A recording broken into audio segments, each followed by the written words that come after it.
So let's go through the solutions one by one.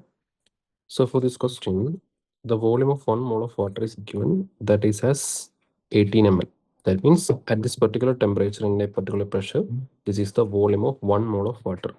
And it's also given that 1 milliliter of water contains 20 drops. So the question is the number of molecules in 1 drop of water will be. So from here we can know that 20 drops is basically equal to 1 milliliter, or I can say one drop will be having a volume of 1 by 20 milliliter. Now the question asked here is number of molecules in one drop of water. Now we know that if you want to calculate the number of molecules will be equal to number of moles into Avogadro number. Okay, so Avogadro number we already know, 6 into 10 raised to 23, they have already given. Now we need to find the number of moles. Now here we already know the volume of one drop of water, and we already know what exactly is the volume of 1 mole of water. So we can calculate number of moles will be equal to volume of one drop divided by volume of water at 277 Kelvin. So if you substitute the values, you'll be getting 1 by 20 divided by 18. 18 is the milliliter volume of this one, right? So milliliter, then you will be getting milliliter per mole. That is the volume for 1 mole. So if you substitute these values and do the calculation, you will be getting the moles. Now the number of molecules will be equal to 1 by 20 into 18 is 360 into 6 into 10 raised to 23. This will be nothing but 1 by 60 into 10 raised to 23, and that is equal to 1.67 into 10 raised to 21. So the answer will be option B. Now for this question, photoelectric emission is observed from a metal surface for frequencies mu1 and mu2 of the incident radiation. So the maximum kinetic energies of the photoelectrons ratio is also given. So we need to find the threshold frequency. So first of all, two different frequencies are used and one frequency is more than the other. So we can write two equations in this way. H mu1 will be equal to H mu0. This is the work function. Mu0 is the threshold frequency minus whatever the kinetic energy of first one. Right, first electrons, first case electrons, kinetic energy of photoelectrons. This is the first one.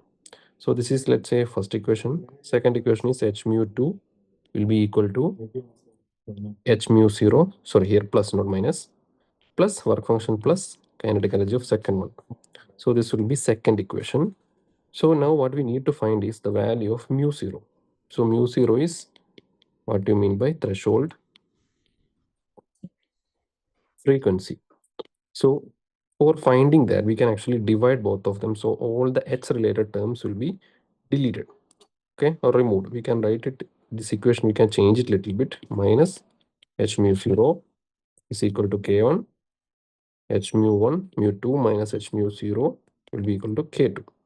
So if we divide this 1 and 2, 1 divided by 2, which are converted into this new two forms, I can write it like H I will take common from here as well as here. So H mu1 minus mu0 divided by H into mu2 minus mu0 will be equal to K1 by K2. So what is given is 1 is to K. First case, when your frequency is mu1, we are getting the frequency ratio as 1 is to K. So K1 by K2 is equal to 1 by K. So H and H will cancel. So we'll be getting mu1 by mu0 divided by mu2 by mu0 will be equal to 1 by K. If you rearrange this one, you'll be getting K mu1 minus K mu0 will be equal to mu2 minus mu0. So that is equal to K mu1 minus mu2 will be equal to mu0 into K minus 1. So if you substitute these values, I mean mu0, we can get it. Mu0 is equal to K mu1 minus mu2 divided by K minus 1. So the answer will be option uh, D. Okay, option D will be the answer. So, all right. So for this question, we need to calculate the order of oxidation state. So if you find the oxidation state for each of this sulfur in all of this, what we'll be getting? Okay, let's see the first one. Here, sulfur will be in -2 oxygen plus 1 hydrogen. This will be +6. And in this case, +1 -2 -12 plus 2 10. So this will be plus 2.5. Here +1 -2 6 -6 -4. So here will be +2. This will be 0. So already this order of decreasing oxidation state. So first option itself is correct. So we don't need to check the other one. So answer will be option A. All right. So fourth question, the question is boiling points of methanol, water, and dimethyl ether are respectively 65 degrees Celsius, 100 degrees Celsius, and 34.5 degrees Celsius. So we know methanol is CH3, OH, and water is H2O, and dimethyl ether is basically CH3, O, CH3. So these are the three molecules. Now, if you look at the options, first option is actually correct only because molecular masses increases from water to methanol to diethyl. That is correct only. And this criteria, that means molecular mass, is basically directly proportional to boiling point. That is also a criteria because this molecular mass increase actually contribute to increasing intermolecular interaction. That is like the van der Waals interaction. So when you compare the type of interactions, we know that van der Waals forces of interaction are very weak. So very weak interaction means that will also be contributing to boiling point if there are no other interactions present. But in case of water, if you look at the structure of water, water can actually form 4 hydrogen bonding around it. Comparatively here, if you look at this methanol, it can form actually 2 of them because one of the other electron, it cannot form this particular hydrogen bonding because the CH3, any one of these, not either this or this one, it will not form because CH3 is a bulky group. This actually limits the possibility of extra hydrogen bonding. Now, if you look at the ether, here 2 bulky groups are there that basically restricts the formation of intramolecular hydrogen bonding. So here there is no hydrogen bonding, here there is less, here there is the maximum hydrogen bonding. So maximum hydrogen bonding of this one will be the thing that is causing the increase in boiling point. Okay, so if the option has that or not, only what we need to check. So B option, extent of hydrogen bonding decreases from water to methanol while it is absent in the case of ether. So this option is correct. So answer will be option B. Now if you go to fifth question, basically it tells us about vanaspati as well as vegetable oil. So here one thing which you need to remember is vegetable oil is a type of unsaturated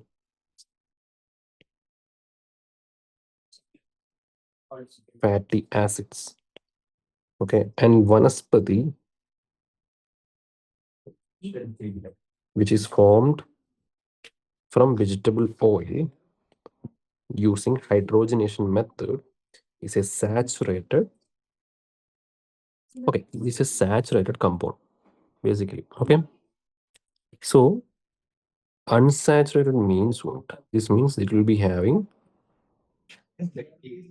double bonds and triple bond. Unsaturated means it will be having, rather than single bonds, it will also be having triple bonds as well as single bonds. So we know that whenever the presence of double bond and triple bond is there, these are comparatively more reactive. Okay, so if this is more reactive means, so when the oxidation is happening, I mean presence of any oxidizing agent, what will happen is this will get oxidized in preference to something that is not having unsaturated bonds. So vanaspati will not get oxidized. It will not get oxidized mean what? It will not get, it will not be becoming rancid with time because rancidity, or we call it as oxidative rancidity, is nothing but an oxidation reaction. So if the double bond is not present means it will not undergo rancidity. So tendency of vanaspati to get rancid is less than corresponding vegetable oil. That is correct only. So assertion is true. So assertion is true means we can actually take 1, 2, 3. A, B or C can be correct. Now unsaturation is more in vanaspati. That is incorrect because we have already discussed unsaturation is more in vegetable oil. So reason is incorrect. So only option is option C. Now, sixth question, which of the following statements are incorrect? Cathode rays are emitted out from the surface of cathode. That is also fine. It will start travel from cathode to anode. That is why it is called cathode rays. We call it as electrons.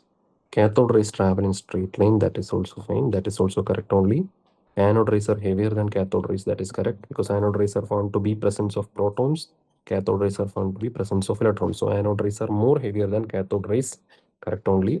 Now the fourth option, anode rays are emitted from the surface of anode. That is completely incorrect. Unlike cathode rays, this is not emitted from the anode.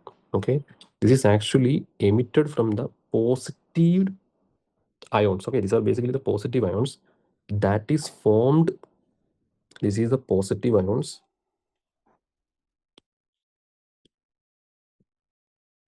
formed in the residual gas that is present in the container or that particular tube where we are actually conducting this experiment.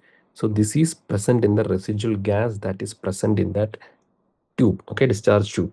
So if that is why it is called anode rays are dependent on the gas that is used for this experiment, while cathode rays are independent because cathode rays are basically electrons. Anode rays are made up of basically positive ions, so we call it as protons. So protons actually change, number of protons and everything will be changed with respect to what gas we are taking. So the incorrect option here is option D.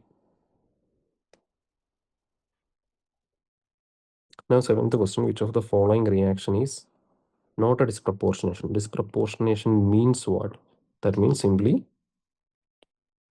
only one reactant will undergo both oxidation as well as reduction. That is the idea about disproportionation reaction. So you only need to check if the left side, reactant side, only has one particular reactant and the product side has two different type of the same thing. But here also one more thing which you need to check is whether the oxidation state is changing.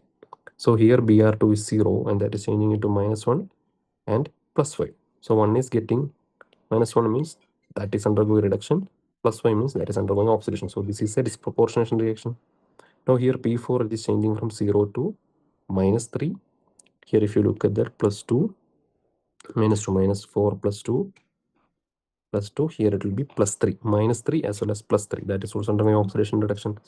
However, in the third option, it will be -2 as well as +4, and that is changing into 0. So here two reactions are simultaneously changing into a single product. So this is an example for comproportionation, opposite of disproportionation reaction. Okay. So instead of same reactant undergoing oxidation reaction, here two reactants are undergoing separately oxidation reduction to give a single product. Okay, so that is the correct answer, not a disproportionation reaction. In the D option, if you check, oxygen is changing from -1 to -2 as well as 0, decreasing. In the other case, it is increasing. Okay, so the answer is option C. Now, eighth question, legal limit for human exposure to CO in the workplace is 35 ppm. That means 35 into 10 raised to -6 gram is the maximum limit per 1 gram of whatever the air we are, 1 gram of air. Okay, ppm means parts per million. 35 gram is present in 10 raised to 6 gram. This we can write as 35 into 10 raised to -6 gram per every 1 gram. Okay, we can also write it in either way. So I choose to write in this way.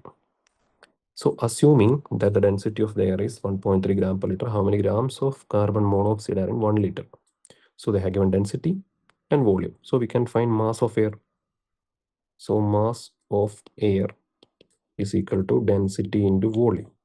Density is given as 1.3, volume is 1 liter. So that means 1.3 gram is the mass of air. So question is how many grams of CO are there? Okay, so we know that 1 gram has this much gram of Cu. So 1.3 will be having how much? That is the question. That means 1 gram air has 35 into 10 raised to minus 6 gram Cu.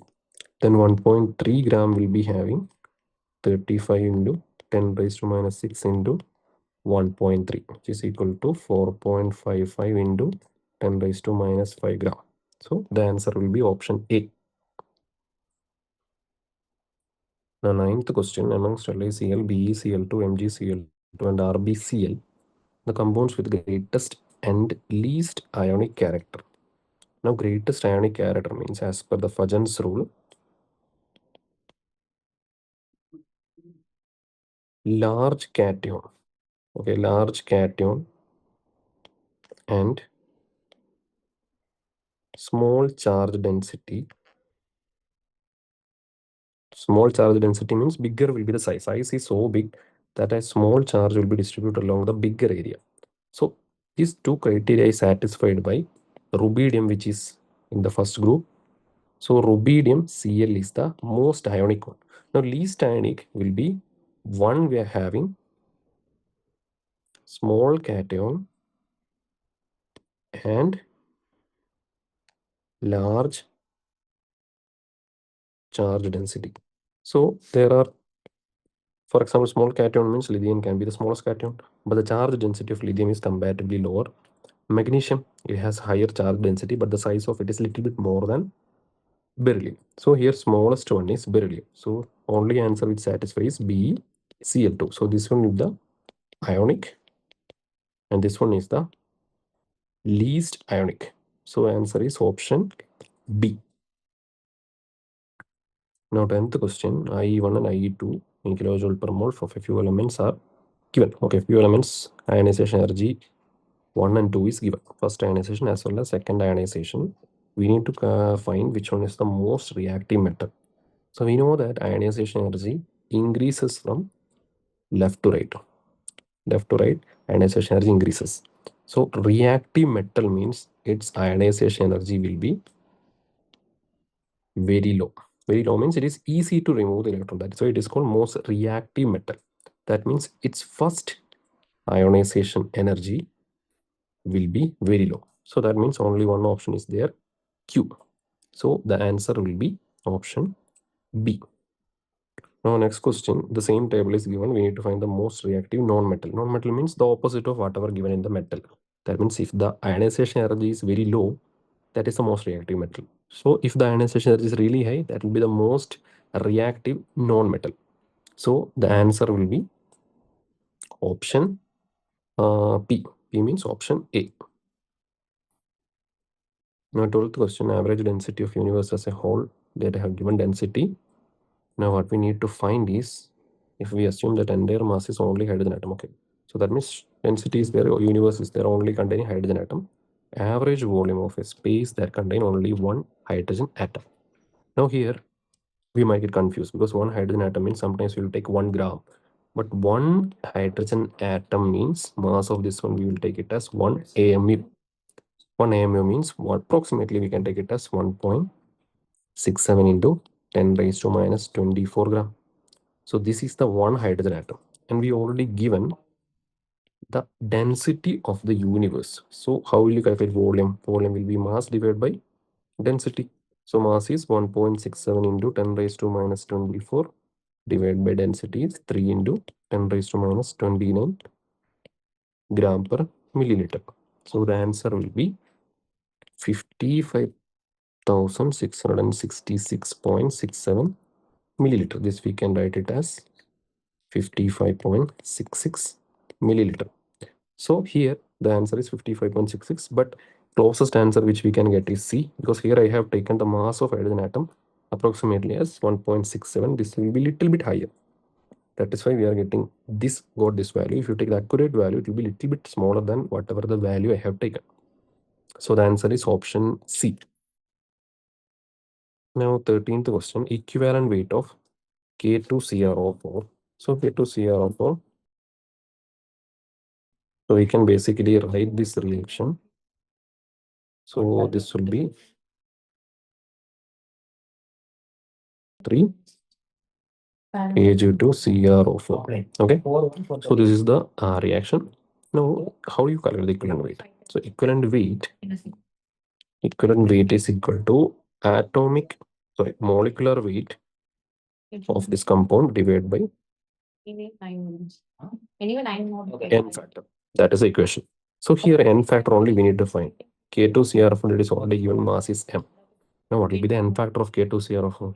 So here you just need to look how many moles of this one is reacting, how many ions or anything, how many ions or electrons are transferred during this reaction. Now this is a simple electro displacement reaction. So displacement reaction very easy to calculate the ions or the n factor. So here every K2CrO4 is actually reacting with 2 AgNO3, or we can think it in the opposite way. Every potassium ions, in this case K2CrO4, is replaced by 2 molecules of this one. Or I can say, so 2 equivalents per 1 mole of K2CrO4 is needed to react, right? 2 equivalents per mole of K2CrO4 of AgNO3 is required if you want to completely remove the K2. So that means n factor will be equal to 2. So then we can write equivalent weight of K2CrO4 will be equal to m divided by 2. So the answer is option C.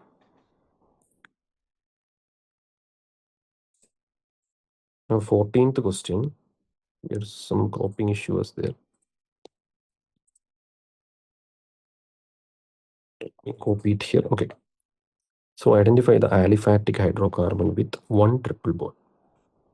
So here 1 triple bond containing compounds. Okay, if there is only 1 triple bond in a particular aliphatic compound, the general formula is CnH2n minus 2. If there is only a single triple bond in a particular aliphatic means straight chain hydrocarbon, this is the general formula. So you only need to verify which among these compounds have this general formula. So if you look at that CnH2n minus 2, only one will be coming where n is equal to 5. You will say C5 H10 minus 2, or we will be writing as C5 H8. So option is option C. That compound will be looking something like this. CH2, CH2, CH3. So this is pendyne. One pendyne or pend one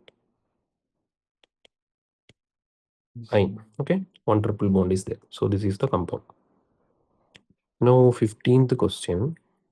Bond dissociation energy of bromine is given. So we need to calculate the longest wavelength of photon that can break this bond. Okay. So here you can see this much joules for 1 mole of Br2. So we need to number of wavelength of photon that can break this bond. That means only a single Br bond breaking, how much energy we will be needing. Or we can say 200 kilojoules per mole means only one thing. That means Avogadro number of Br2 molecules needs 200 kilojoules. Then one Br bond breaking, you will only require 200 divided by Avogadro number of bromine. This much kilojoules you will be requiring for breaking one Br bond. Now they have already given, we are using a photon to break this bond. We know that energy of photon is E is equal to hc by lambda, and that will be equal to exactly this much amount. Then only it can break. So 200 into 10 raised to 3 divided by 6, or we can say Avogadro number kilojoules. Sorry, joules. I have multiplied 10 raised to 3. So here lambda will be equal to hc into Na divided by 200 into 10 raised to 3. So hc into Na they have already given us 0.12 joule divided by 200 into 10 raised to 3 joules. So if you do this calculation, you will be getting the answer as 6 into 10 raised to minus 7 meter, which is option C. Now 16th question. Here also one small copying issue is there. Okay, so assertion is, okay, this is the assertion. Okay, assertion. HOF bond angle is higher than HOCl. Oxygen is more electronegative than chlorine. That is a question. Now here, HOF bond angle is higher than HOCl. Let's look at the first assertion. HOF and HOCl. So here central atom is same. So that means central atom is not affecting the bond angle here. So next look at the surrounding atoms, H and F, H and Cl. So surrounding atom, we know that if the surrounding atom electronegativity is increasing, that means it will decrease the bond angle. Now why it is decreasing means this surrounding atom, if it's more electronegative, means that will pull the electrons towards itself, or we can say bond pair electron density will decrease. So if the electron density decreases, so I can say bond pair electron density decreases. This means only one thing, bond pair repulsion decreases. If bond pair repulsion increases, what will happen? This will come closer together, or we can say bond angle will be smaller. So assertion itself is false. So only how many options assertion, reason, false is there? Only one option is there. So that is the correct answer. Now let's look at the second option. Oxygen is more electronegative than chlorine. That is correct only. Now in this case, if you look at second compound, oxygen is there, chlorine is there. Oxygen is more electronegative. That means bond pair electron density is more closer to oxygen. So if it is more closer to oxygen means what will happen? Bond pair repulsion. Bond pairs are very so much electron density will be here. So there will be a repulsion. So bond pair electron repulsion will be increasing. If that increases, what will happen? This bond angle will also increase. So that means bond angle, this one is lower than actually HOCl. Now, if you look at the 17th question, CNG is a better fuel than LPG. Okay, yeah, that is correct only. CNG is a better fuel than LPG. That is CNG means which will only contain biogas, that is CH4, and this one contain propane and butane. Okay, CNG means it is more eco-friendly compared to propane and butane. It is very difficult to identify also, and difficult to procurement and everything is comparatively difficult. LPG is using methane gas, which is also called biogas. That is easy. So efficiency and everything wise, this is a better fuel when compared to LPG. So major component of CNG is methane, and that of LPG is propane and butane. Both are correct only. Okay. So this is a better fuel, that is correct only. So assertion and reason are true, and R is the correct explanation. So answer is option A. Now for this question, the question asked is number of valence electron present in 6.4 gram of peroxide ion. So 6.4 gram peroxide ion in O2 2 minus how many valence electrons are there? Each oxygen has 6 electrons, right? So 6 into 2, 12 electrons are there, right? So 12 plus 2, that means 14 electrons will be there. Valence electrons in oxygen is 6 each. So 6 into 2, 12 plus 2 minus electron, 12 electrons are there in a single O2 minus. So 6.4 gram means what will be the number of moles? 6.4 divided by 32. So this will be equal to 0.2 moles, right? So number of electron will be equal to 0.2 into 14 electron. That will be equal to 2.8 moles of electron. That is equal to 2.8 into Avogadro number of electrons. This many number of electrons are there. So the answer is option D. Now 19th one, we have given two columns. So here, first of all, okay, first look at this is similar to the one question which we have done before. Lowest ionization energy means a lot of things. That means it can be more reactive metals, right? It can be more reactive metal. So B means P. So B is coming. Only one option is there. Option B is the answer itself. Now we can also check the other options. A 2372 means that is really high. 1680 means that is also high. So highest first ionization energy will always be for the noble gas. So A should be R. Now 1760 means here you can see that first ionization energy as well as second ionization energy, it is comparatively closer together. Okay. Whereas in other cases, you can see it will be very, very high between first and second ionization energy. But here, second ionization energy is comparatively smaller. That means this will be having +2 oxidation state as well as forms a stable binary compound with halide. Halide means X is equal to Cl Br I. So if you look at the formula writing, A has a +2 valency, halogen has a -1 valency. So if you want to find the formula, you can cross multiply, you will be getting A1 X2, or simply we can write AX2. So that is also put up. So CSNT. Now D will be reactive non-metal. So the question is why this can be a reactive non-metal. So if this one is already considered as a noble gas, we know that noble gas is not a reactive non-metal.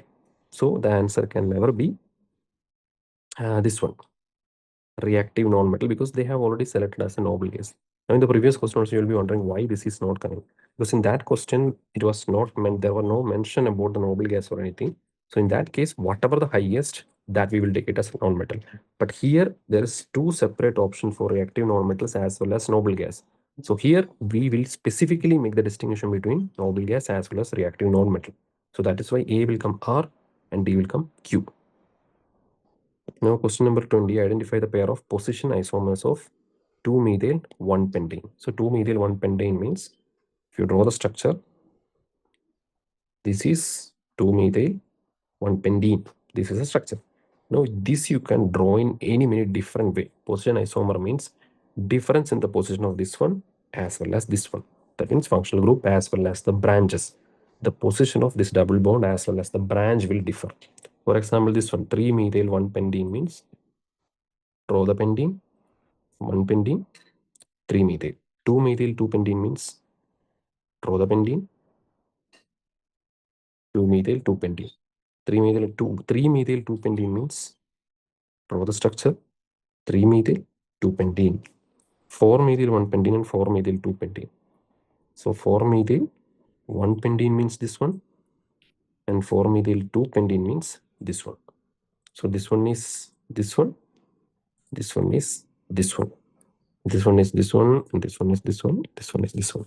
So that means all of them are basically just a rearrangement of the double bond as well as the branches. You can see in all the questions. So they all are basically positional isomers. So the answer is option D. Now 21st one, how many grams of oxalic acid crystals is needed to react completely with this many amount of KMnO4 in the presence of H2SO4? So here this is a normal neutralization redox titration type of reaction. So what will happen is this will completely react with our this one H2C2O4.2H2O. I mean this will completely oxidize C2O4 into carbon dioxide, while at the same time this will get reduced to Mn2 plus, this will go into CO2. So in this reaction, what will happen? This reaction will only be completed when the number of equivalents of KMnO4 is equal to number of equivalents of H2C2O4.2H2. Now in this reaction I told you 2H2 and all, they will not react or anything, so no need to worry about that. Just know that in acidic reaction KMnO4 or simply MnO4 minus will change into Mn2 plus. That means here it is changing from +7 to +2. That means the N factor here is 5. And this one C2O4 2 minus, or we can say H2C2O4. We don't need to worry about the hydrated water molecules. So this will be in presence of H plus as well as MnO4 minus. This will change into CO2. So here it will be changing from +3 to plus 4. So here n factor will be 3 to 4 means only one change is happening, but there are two carbon atoms. So 2 into 1, total n factor will be 2. So number of equivalents of KMnO4 will be molarity into volume into n factor. That will be equal to whatever the molarity or molarity into volume into n factor of this one. So we know that molarity into volume is nothing but moles. So moles into n factor 2 will be equal to 0.4 into 100 into 5. So this what we are getting is milli equivalence. Why it is milli equivalence is because we are taking the 100 milliliter. So we will be getting a milli equivalence. Or I can say number of moles will be equal to 0.4 into 100 into 5 divided by 2. This will be 50. So this answer of this one will be 100 millimoles. So 100 millimoles are there. Now we just need to find the mass. Mass of H2C2O4.2H2O will be equal to whatever the millimoles into mass of this one. That mass of this one is 126. So you'll be getting the answer as 12.6 gram. So the answer is option B. All right, so let's have a look at the 22nd question. So we need to select the correct statement about these two compound AX2 and AY2. So they have given A is a 16th group element of third period element.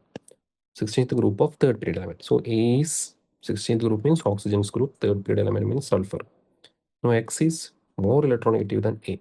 That means sulfur more electronegative than sulfur and same group of A. So same group of A means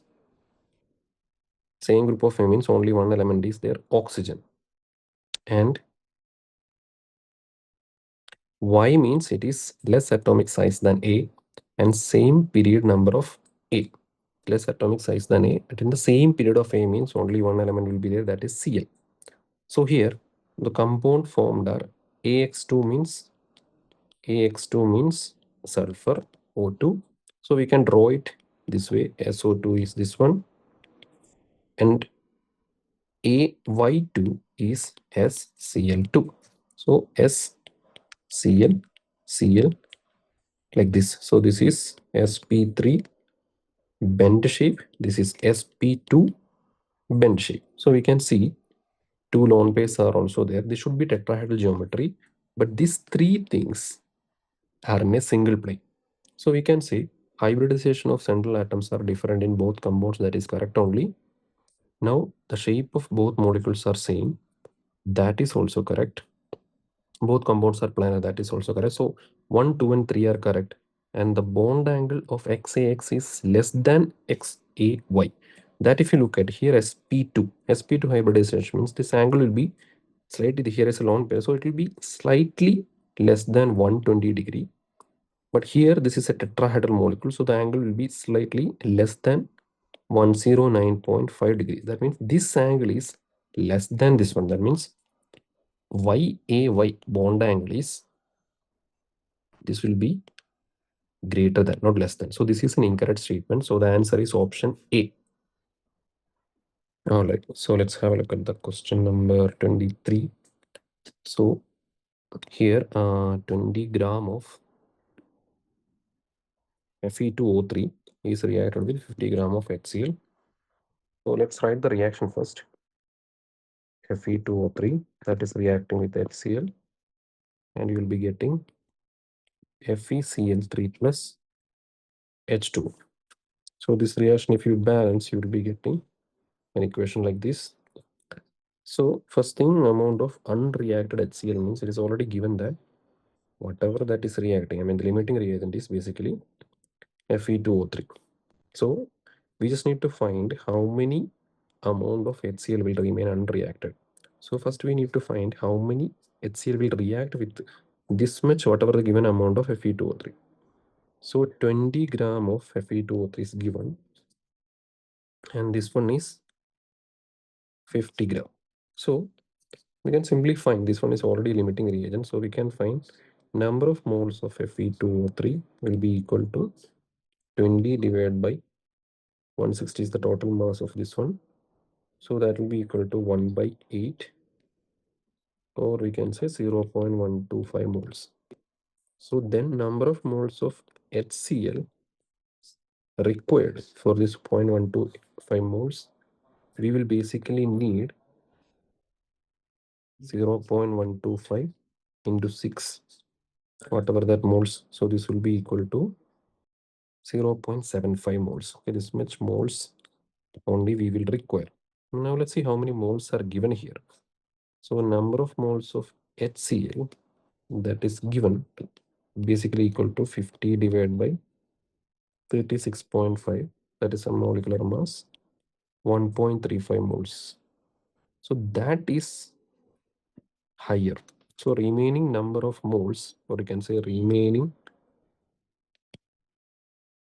number of moles of HCl will be equal to 1.37, not 35, 37 only, yes, minus 0.75, you'll be getting 0.62 moles HCl. So we just need to find what is the mass of HCl, which is remaining will be equal to 0.62 into 36.5. You'll be getting 22.63 gram. So the closest answer here we'll be getting is option B, 22.625 gram. Alright, so 24th question. According to Bohr's model, the radius of any 9 plus ion in the ground state. We know that radius of nth state will be 0.529 into n square divided by z angstrom. So here z is neon means 10. So 0.529 into n is equal to 1, which is ground state. So 1 by 10, 1 square by 10 angstrom. This is equal to 0.0529 angstrom. So answer will be option B. Alright, so 25th one, consider values of all four quantum numbers of last electrons and magnetic moment and valence electrons of elements W, X, Y, and Z in their ground state. Okay, so that is given in this question. So four values are given. So W means valence electrons of elements. So we can find the valence shell or valence subshell where it is coming. So 3 L equal to 0 S, and there are two valence electrons, so 3s2. So that is W's valence electron is 3s2. X has 3 P. Ml is plus 1, that means P electrons are there. Number of valence electron is 3. So 3p3, 3s2, right? 3p only possibility of valence electron having is this one only, or we need to have 3s1, 3p1, and that is not for 3p2, 3s1, 3p2. That is not possible because first of all S will be completely filled, then only we can fill it. So X valence shell is this one, and Y 3p,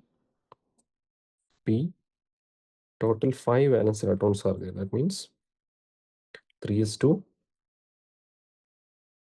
3p3, total 5 valence electrons are there. Okay, sorry. Oh, here 3 valence electrons are there. That means whatever we are written is 2 plus 1, 3 valence electron. If you look at the magnetic moment value, root 3.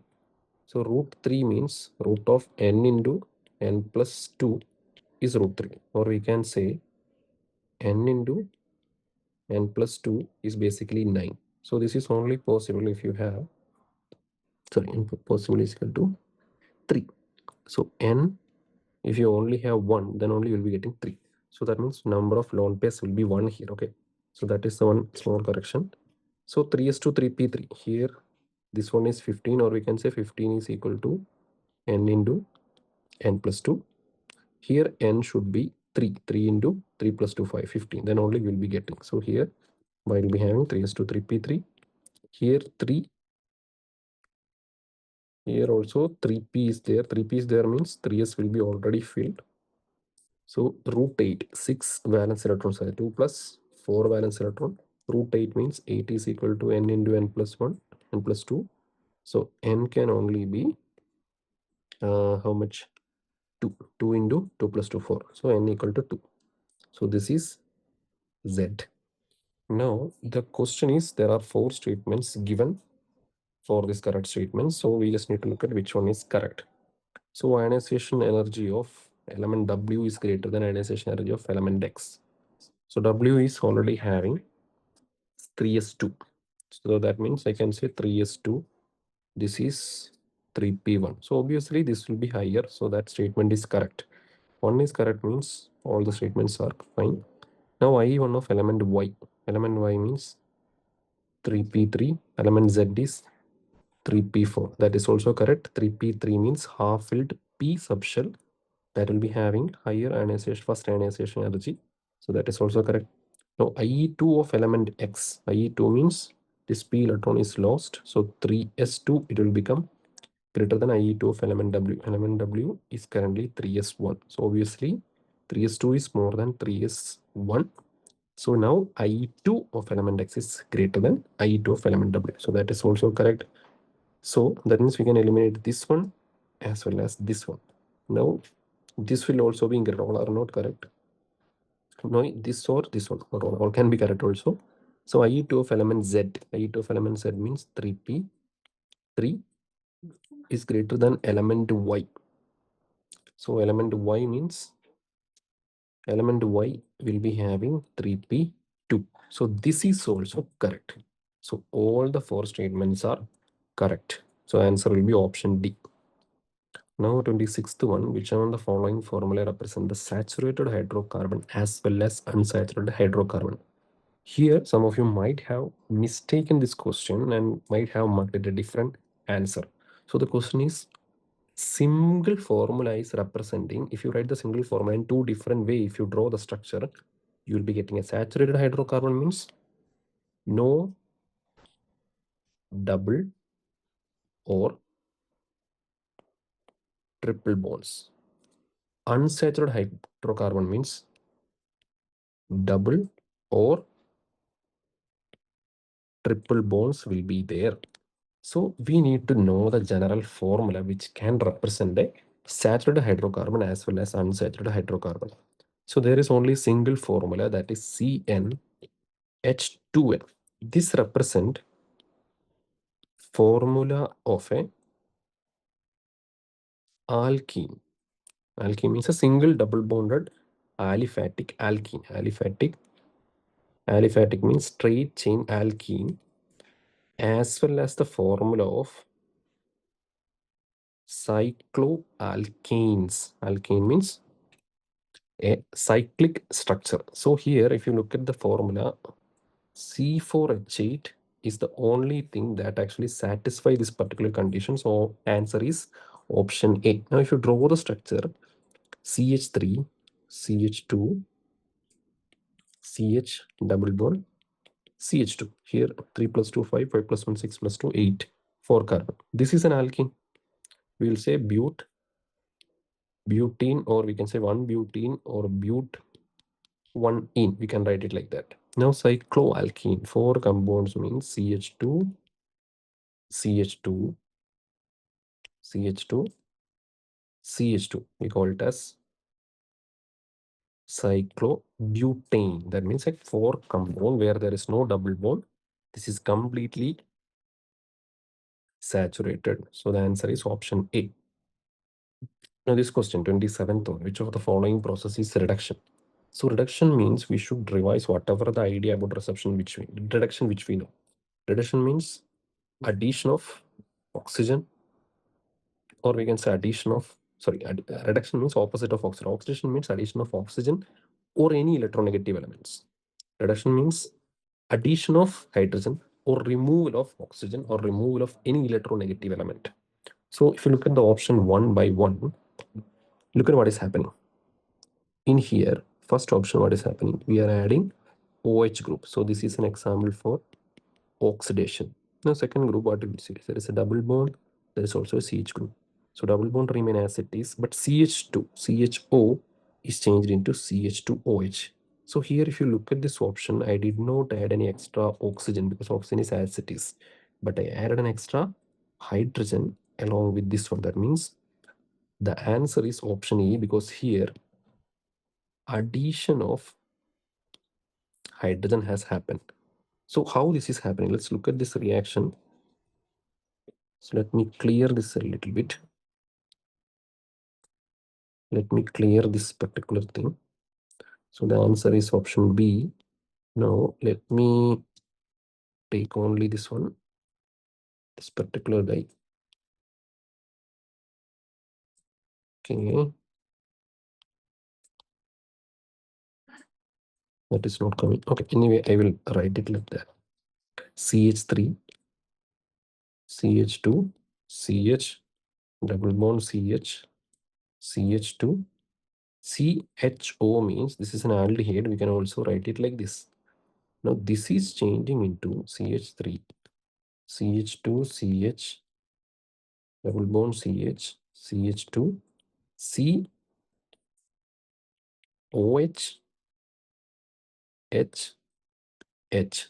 So now if you look at both of them, you can see that there are changes where this carbon as well as this carbon, they both are getting one hydrogen, right? That means here one hydrogen I have added, here also I have added one hydrogen. So here what exactly happened? Here there is an addition of hydrogen happened. I did not remove any oxygen, I did not do anything, I just added hydrogen. So this is also an example of a reduction reaction. Now if you look at the third option, hydrogen is there, that is getting substituted by chlorine. So chlorine is what? A more electronegative element. Addition of electronegative element means oxidation. Now fourth option, Ag plus 2NH3, and this is forming some complex. Nitrogen, more electronegative is getting added to Ag. So this is also an oxidation reaction. Okay, so the answer is option B. Now here, identify the functional isomer. So functional isomer means different functional group should be there. So different functional group means, let's have a look at one by one. We can check that. Pentanol and dimethyl ether. Pentanol means, I'm writing the bond line formula.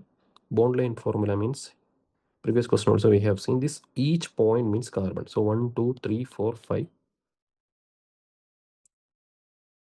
pentanol, and dimethyl ether means CH3, CH3. As you can see, these both are completely different things. So this is an incorrect option. Now propanol and dimethyl, this is dimethyl ether. Propanol means OH.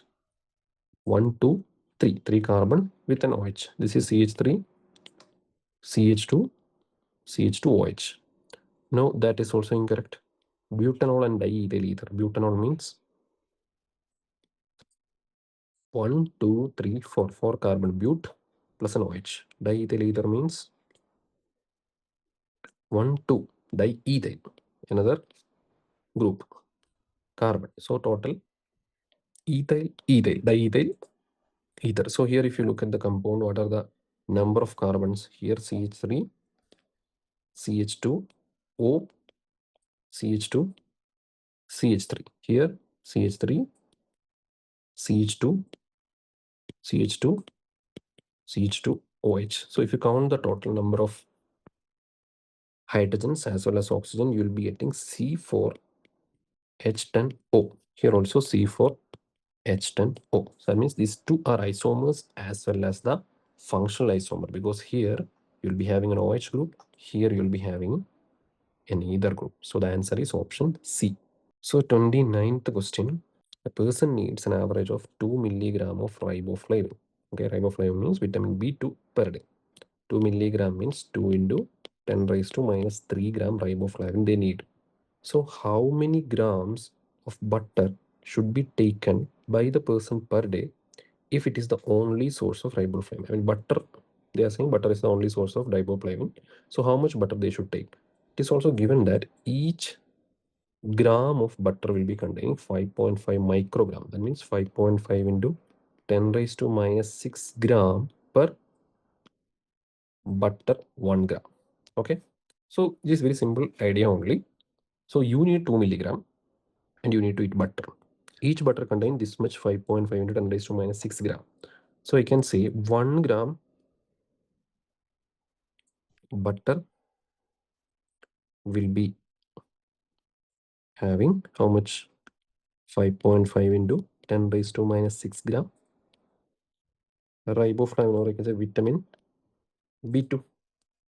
Or you think it like this, 5.5 into 10 raised to minus 6 gram B2 in 1 gram butter. Okay.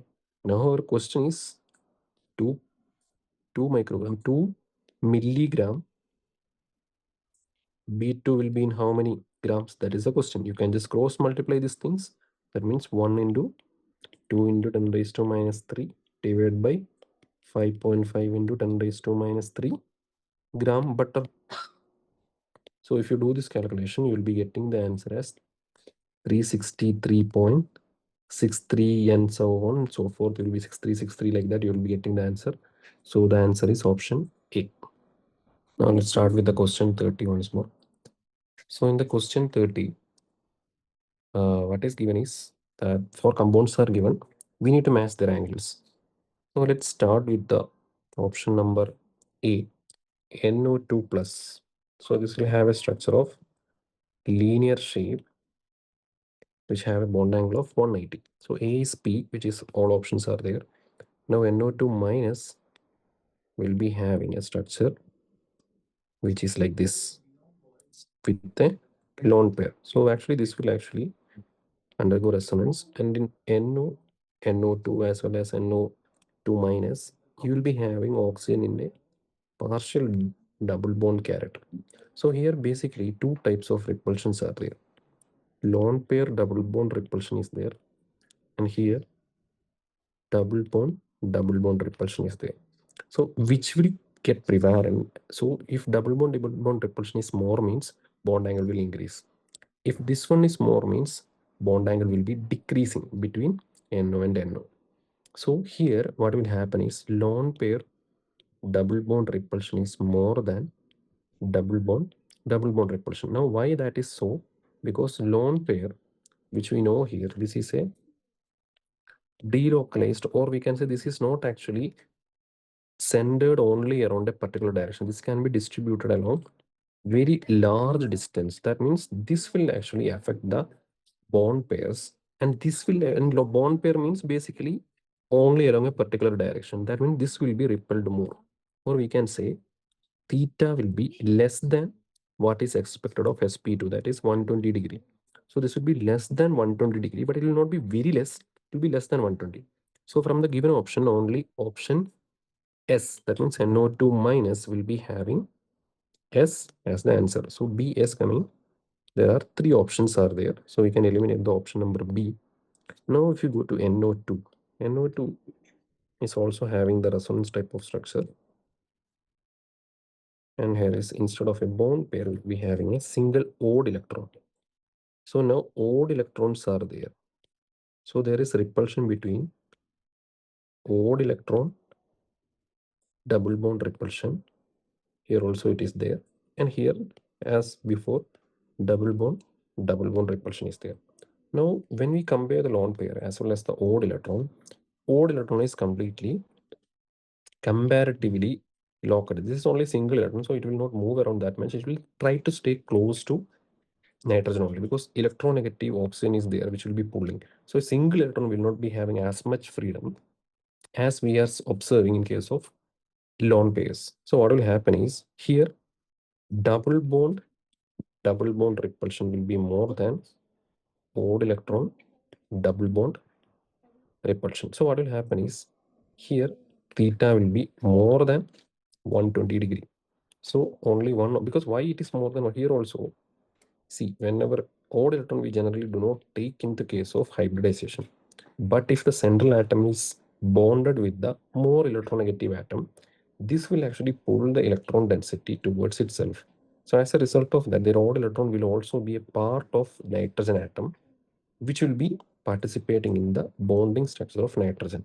So this means only one thing. Whenever some electron is part of bonding structure, we can consider them as part of their hybridization. So we will be getting sp2 hybridization. Sp2 means it should be 120, but we know that this is not a complete electron. So it will never be exactly sp2. So this will be somewhere in between sp and sp2. That means angle will be not exactly 180 degree. It will be less than 180 degree, but greater than 120 degree. So the answer which is giving greater than 120 degree will be 134 degree. So C will be R. So option C as well as option D can be the answer. Now, if you look at the next one, NO3 minus. Now, NO3 minus means it will also be having a structure like this. One of them is a coordinate bond, but this can be in resonance. So this will also be having a resonance structure, which is where 3 oxygen will be completely in resonance with each other. So this is a perfect sp2, which means 120 degree. Nitrogen has no lone pair. So this is a perfect 120 degree. So this will be 120. So D will be Q. So based on that, only one option is correct. That is option D. Now 31st question. In hydrogen atom, the wave number ratio is 108 is to 74. Some choices are given. We just need to find one, which one is the correct.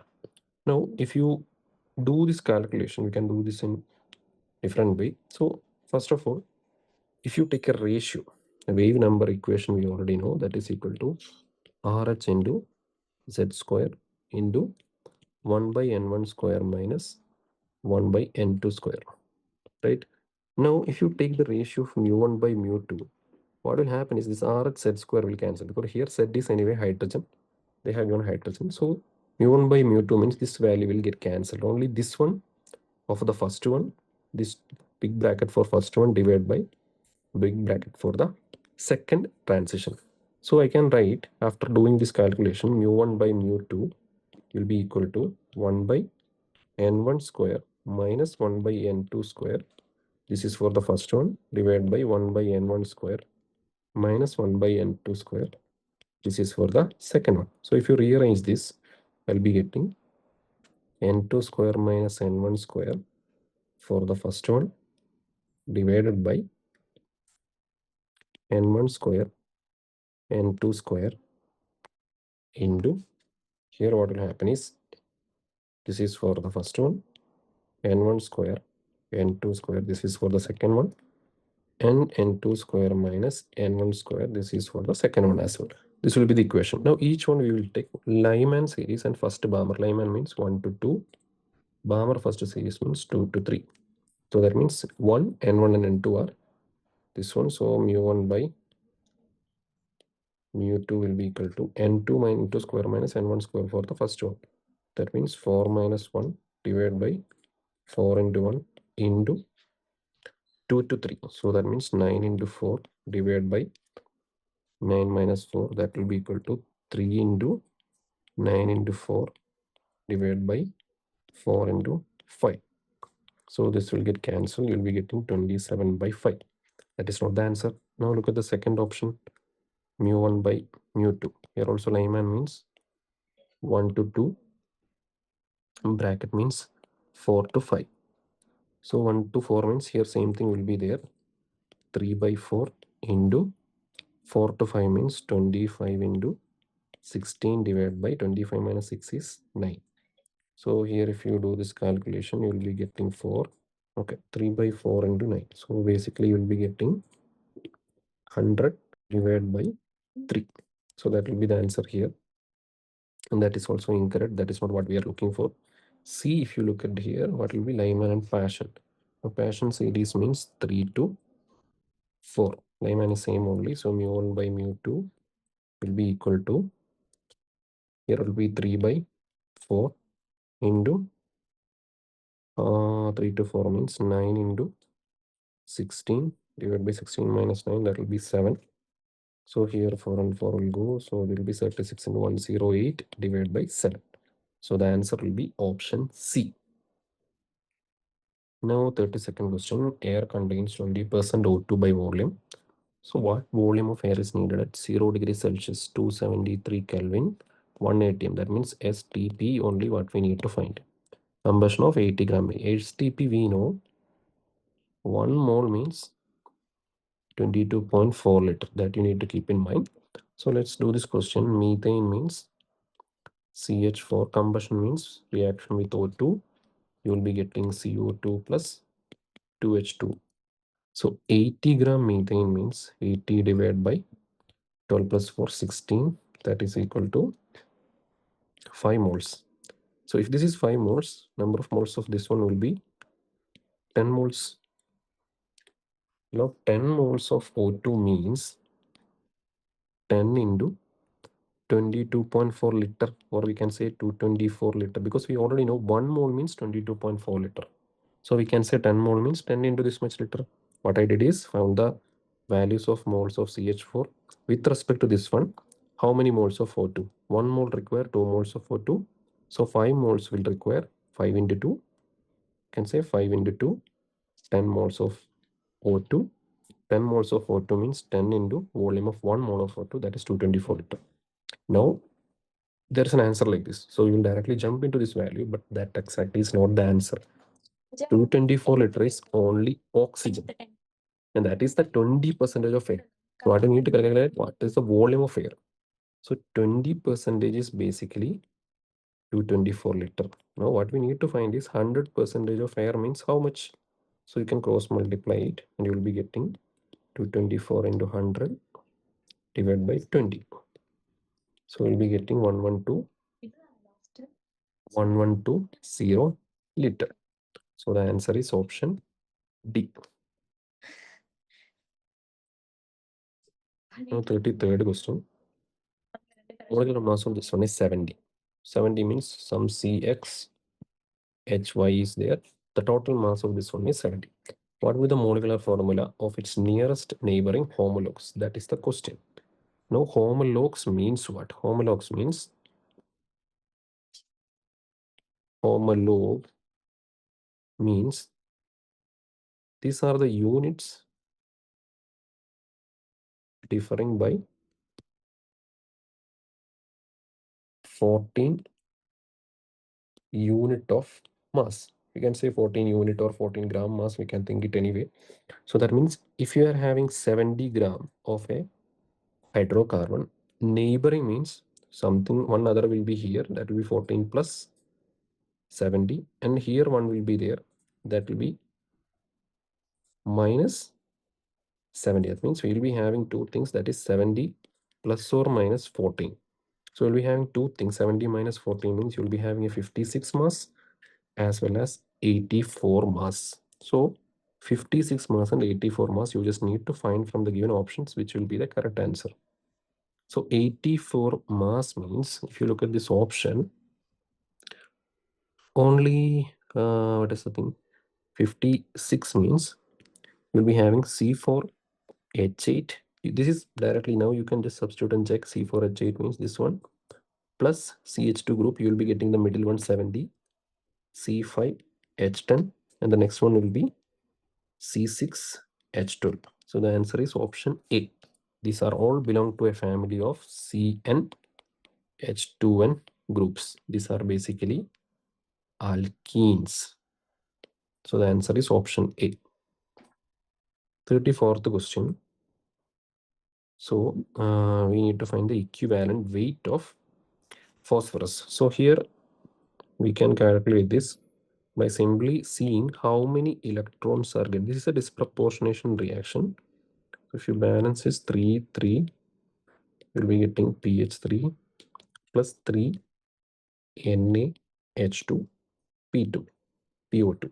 So if you look at here, plus 1, so plus 3 minus 4 minus 1, so this will be plus 1, this will be minus 3, this will be 0. So phosphorus is changing into plus 3 as well as plus 1. So one of the phosphorus is changing into minus 3, three other phosphorus is changing into 3 plus 1 oxidized state. So number of moles of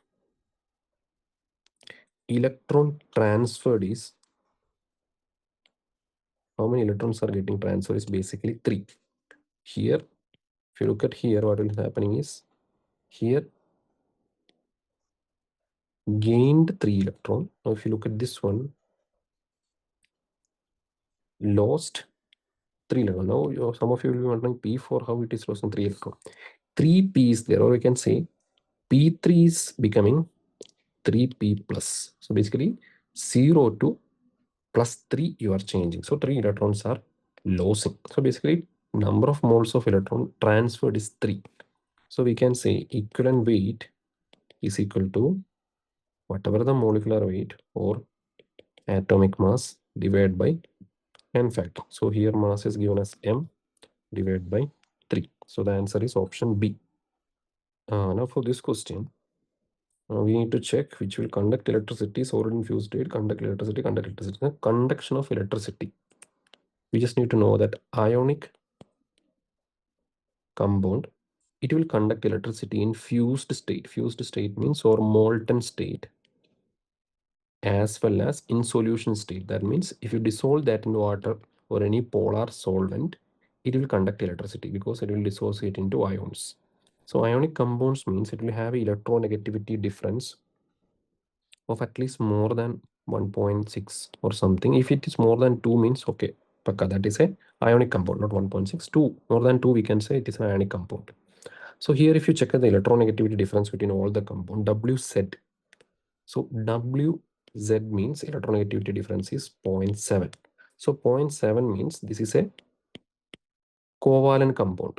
Now if you look at the next one, YZ, Y and Z, it will be having electronegativity difference of 2.6. That means this is a completely ionic compound.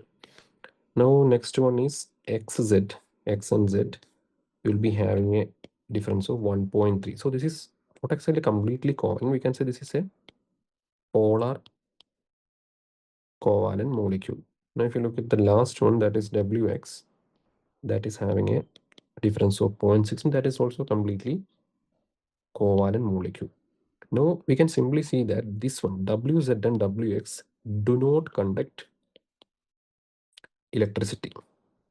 And this one conduct electricity, this one partially conducts. I mean, in their solution state, it will not dissociate into ions. I mean, in the liquid form or something, it will not be staying as ions, but a covalent molecule only. But in solution, it will dissociate into ions. So we can say solution state, it will conduct electricity.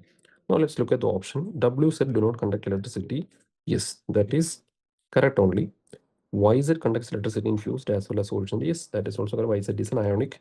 XZ conducts electricity on its solid solution state. That is also correct. WX conducts electricity only in the fused state. WX is completely covalent, so it will never conduct electricity.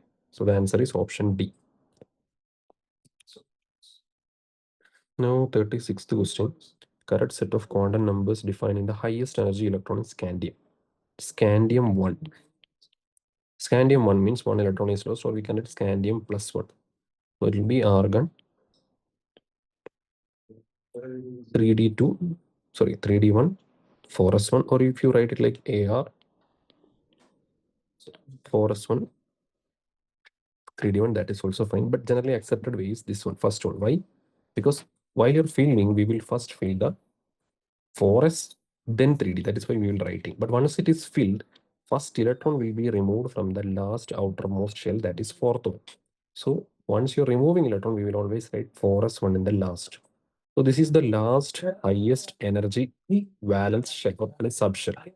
So we can say n will be equal to 4 and L value will be equal to 0 and M value will be 0 because S will not be having an ML value, that is 0.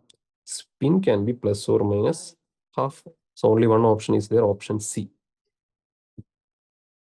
Now 37th question. There are 2 hydrogen atoms for each carbon atom. Okay. So that means carbons to hydrogen ratio is 1 is to 2. So 1 is to 2 means this option as well as this option as well as this option. A, B, and D checks out for each carbon atom. 0 degrees Celsius and 1 atm means STP. STP means we will be having volume is equal to 22.4 liter because this have mentioned that it is a gas. So gas means its volume will always be 22.4 liter at STP. Density they have given 1.25 grams per liter. The formula of the gas. Formula of the gas means first of all, if you know the mass of gas, so we can say mass of gas will be equal to density into volume.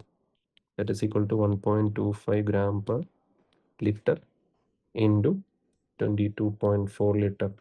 So if you multiply, you will be getting the value of 28 gram. 28 gram you will be getting. So this is basically at STP. Basically, this particular compound has a weight of 28 gram. That means at 1 mole of this gas has a mass of this one. This is the 1 mole of this compound, or this gas has a mass of 28 gram. So among the given option, only C2H4 has a mass of 28 grams. So the answer is option B. Now 38th question, liquid organic compound Q forms hydrogen bonds with water. Okay, shows boiling points higher than hydrocarbons of similar molar mass. Okay, it reacts with acetic acid in the presence of H2SO4 to give a sweet smelling ester. See, this is the key point here. Ester formation is always between alcohol and carboxylic acid. Okay, and in the presence of acetic acid, they have an acetic acid is a carboxylic acid. So the given compound we are having is an alcohol. So from the given option, only one alcohol we are having, that is ethanol. And remaining ethanoic acid, this is a carboxylic acid. And ethene is an alkene. And methanol is a aldehyde. So these three of them are not exactly an alcohol. Now there is one more point. Q forms hydrogen bonds with water. So if you look at C2H5 OH, or I can say CH3 CH2 OH, this can actually form hydrogen bond with water. Okay, this will be very faint only, but this can also form hydrogen bond with water. This will be very faint. This will be more possible. Okay, here. Okay, no, this one. There's a small correction here. You will be having OH. Okay, this hydrogen bonding is more possible. So the answer is option A. Now 39th question. N2 and O2 are converted into monocations N2 plus and O2 plus, which is wrong statement. N bond weakens, so O bond order is a para minus and diamond. So this type of question we can directly write the molecular orbital formula. N2 is sigma 1s, sigma star 1s, sigma 2s, sigma star 2s, pi 2px, pi 2py, and sigma 2pz2. This is the equation. Total 14 are there. 1, 2, 3, 4, 5, 6, 7. So 14 electrons are there. Now if you look at O2, this will be exact similar to this one. So I'm just copying it this one. Okay, exact similar to this one. Only difference is this one will go after this one. So I will just write it in that way. Okay, so 14 electron is already filled here. We need 2 more electron. That will be pi star 2px1, which will be equal to pi star 2py1. So total 16 electrons are there. Now we can read the question. What will happen? In N2 plus means what? N2. If you write N2 plus, what will happen? None of this inner shell electron, none of the electrons will be removed. One electron will be removed from here. Okay, this electron will be removed. Then what you will be getting is sigma 2pz1, right? So if you calculate the bond order of this one, bond order will be equal to half of number of bonding minus number of anti-bonding. So number of bonding is basically half of 9 minus 4. So we'll be getting 2.5. So bond order is less. In N2, what is the bond order? In case of N2, bond order is equal to half into 10 minus 6, that is equal to 3. So here bond order is basically decreasing. Bond order decreases means bond strength is basically decreasing. So the answer, this one is weakens. That is correct only. Now O2 plus O bond order increases, they are saying, because here if you look at this, none of the electron we will be removing. We will be removing from the outermost this one. Now if you see, these two are anti-bonding molecular orbital. And we already know anti-bonding molecular orbital weakens the bond. So if you remove electron from anti-bonding, what will happen? O2 plus half into, here one electron will be removing, you will be getting pi star 2px1, which is equal to pi star 2py. No electron will be there. So number of bonding will be 2 plus 2, 4, 4 plus 2, 6, 6 plus 4, 10. So 10. minus on antimony 2 plus 2 4 plus 1 5. So we'll be getting half into 2 points, we'll be getting 2.5. Now we know that O2 O2 bond order is equal to half into 10 minus 6, that is equal to, sorry, 2. So that means here bond order is increasing, or we can say bond order increases or bond strength increases. In O2 plus paramagnetic decreases, that is also correct, because here 2 electron was there, now it is only 1 electron. So paramagnetism decreases. N2 plus becomes diamagnetic. No, it was initially N2 is diamagnetic. Once you remove electron, it will become paramagnetic. So that means this is incorrect. So our correct answer is option D. Now question number 40. Consider the following statement. Born-Haber cycle for the formation of MX3. Then calculate the value of Q1. This is the Q1 value, Q1 by 50. Q1 is the electron affinity of X kilojoules per mole. So whatever you are calculating, this is for 3 moles Q is there. So whatever the Q1 will be whatever the Q divided by 3. Okay, so let's calculate the Q here. So if you see, look at here, this is the total energy of this particular reaction, this full reaction. So this will be basically the sum of this one, this one, this one, as well as this one, and then finally this one. Or I can write it like this, minus 750, that is the total energy, that is equal to 150 plus 350 plus 200 kilojoules per mole. Each mole will be having 200. So here we are having 3 by 2 moles. So we'll be adding 3 by 2 into 200 plus Q minus 1000. So this is the thing. So if you rearrange this equation, you will be getting Q as minus 550 kilojoules. So we need to find Q1. Q1 is equal to 550 divided by 3. Okay, 550 by divided by 3 equal to minus 183. So if you look at the answer, none of the answer is in negative value. So we can forget about value. We just need to calculate the value of this one. So we can say Q1 by 50 will be equal to 183 divided by 50, which will approximately equal to 3.66. Nearest integer value is 4. So the answer is option D, 4. Now 41 question. Ruby laser produces radiations of wavelength, this one. Pulses whose duration is given, time period is there. If the laser produces this much energy per pulse, so total this much energy is there. Total energy of that particular laser is this much. And each wavelength of that particular laser is 662.6 nanometer. Now we just need to calculate number of photons. So let's calculate the energy of first. That wavelength will be hc by lambda, that is equal to 6.626 into 10 raised to minus 34 into 3 into 10 raised to 8 divided by lambda 662.6 into 10 raised to minus 9. So if you do this, you'll be getting approximately 3 into 10 raised to minus 19 joules. This is the energy of a single radiation. So total radiation we have given. So we can say number of photons will be equal to whatever the total energy, or I will write total divided by energy of one photon.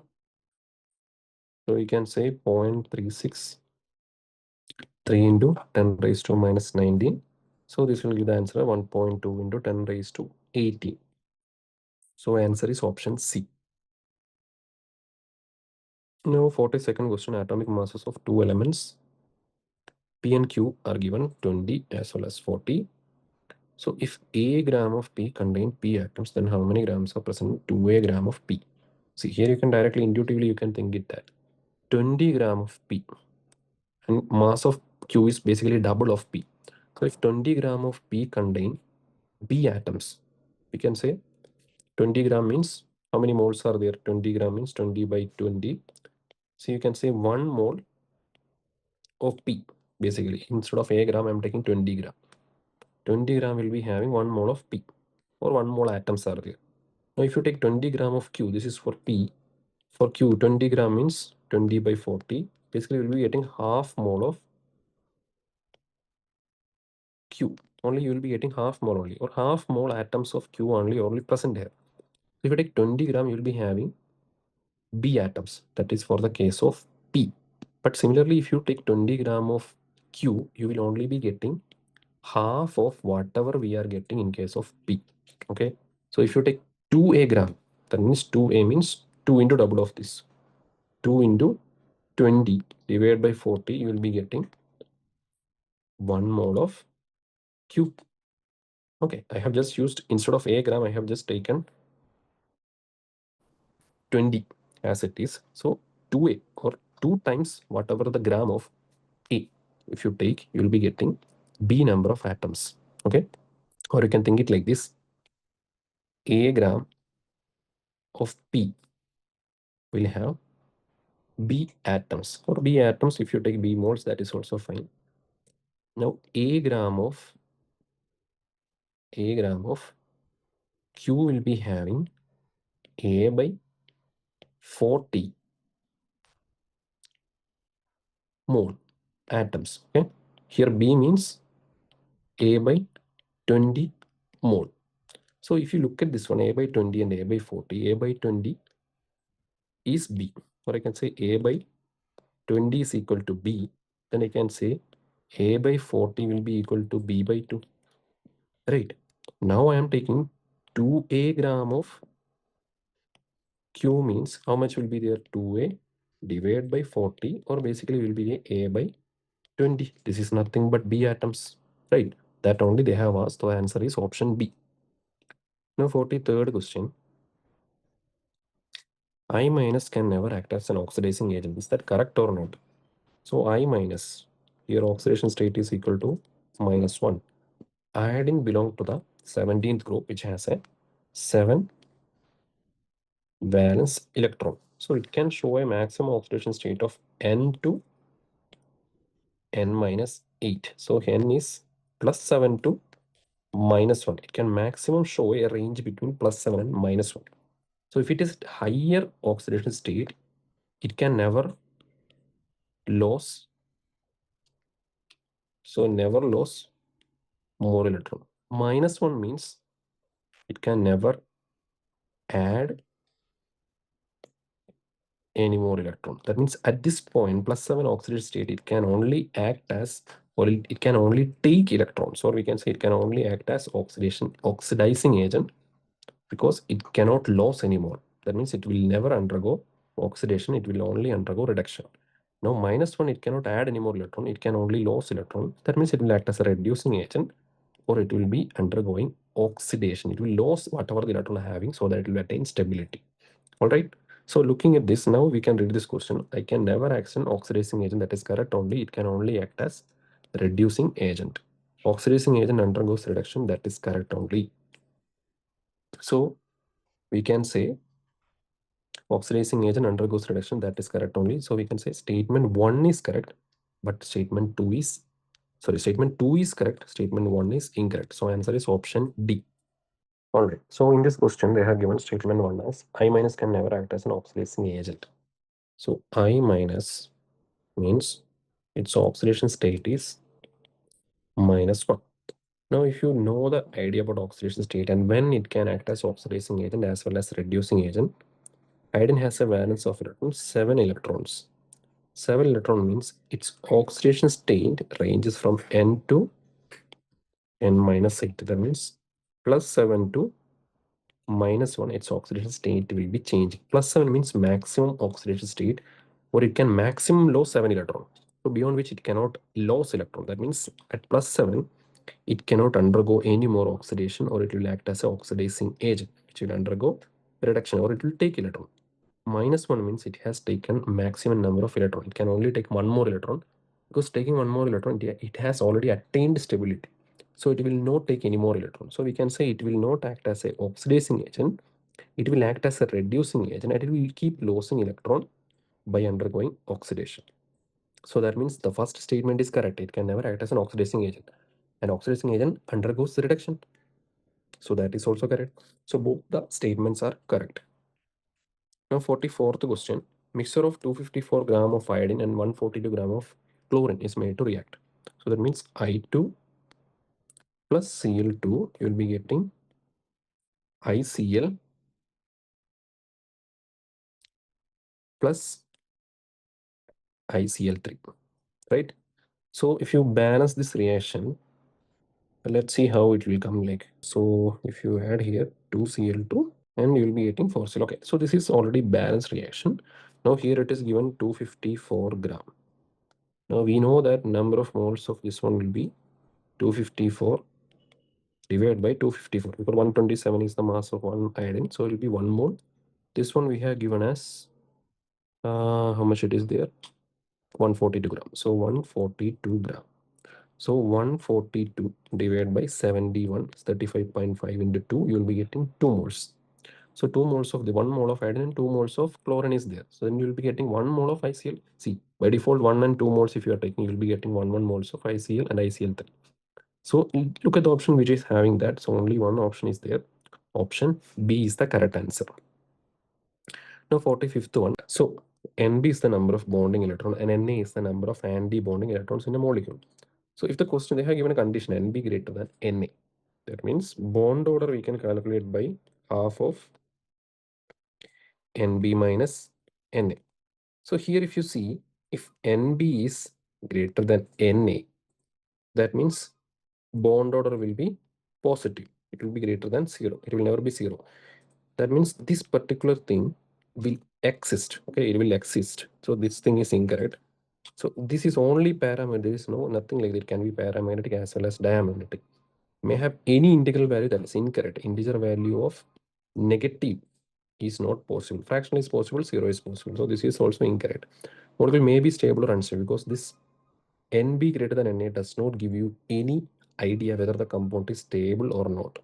You can say that if bond order is positive, the compound is stable, but that is not always case. Sometimes bond order will be there, but bond might not be existing. Sometimes bond order will not be there, but still the bond will be existing. So this is not exactly criteria, not a criteria for stability. So that means this one is the only correct statement, maybe stable or unstable. So the remaining all are incorrect. So answer is option B.